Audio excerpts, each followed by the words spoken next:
Most people indulge in procrastination. In easy words, putting off or postponing things for some other day. The day when things will be better than they seem today.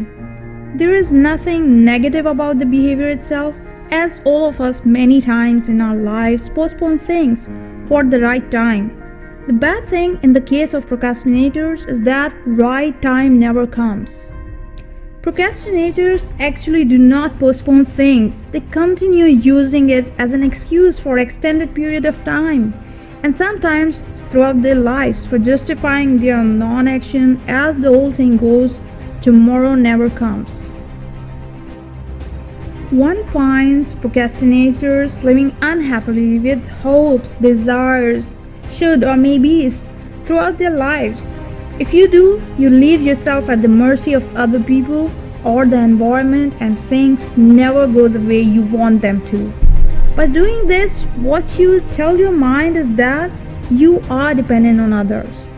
Instead of you controlling your life is controlled or is dependent on things, circumstances, and people around you. How could someone become or stay happy with this attitude of life?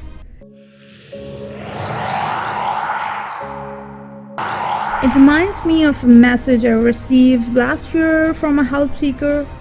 For about 30 years of his life, he had been very unhappy with his marriage.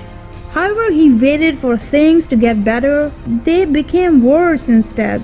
This unhappy marriage cost him his job, health, peace, and at times when he visited me, he was suicidal.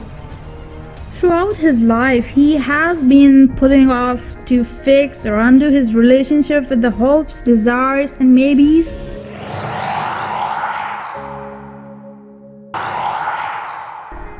Like, if I get this job, I'll become better. If I change the city and take my family away from in-laws, it may become better. It will become better if we had a child. It may become better if we have another child and my wife becomes busy. It will become better when children grow up. It will become better if we get settled in Middle East or somewhere. Unfortunately, it never happened so. When he took charge of his life by putting a stop on procrastination, he was able to fix his shattered life within 6 months. Now he is happier, at peace, and enjoying his life. Some typical procrastination behaviors I witness in people are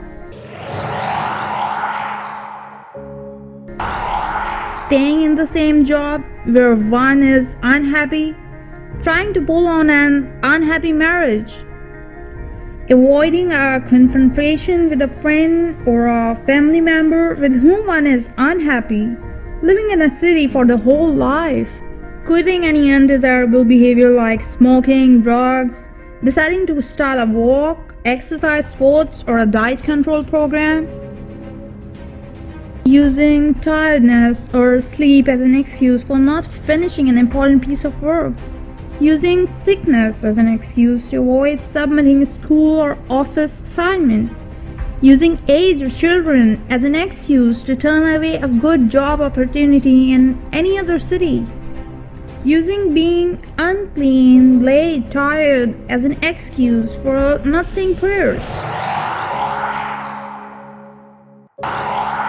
Stop procrastinating about what you want to do, just do it.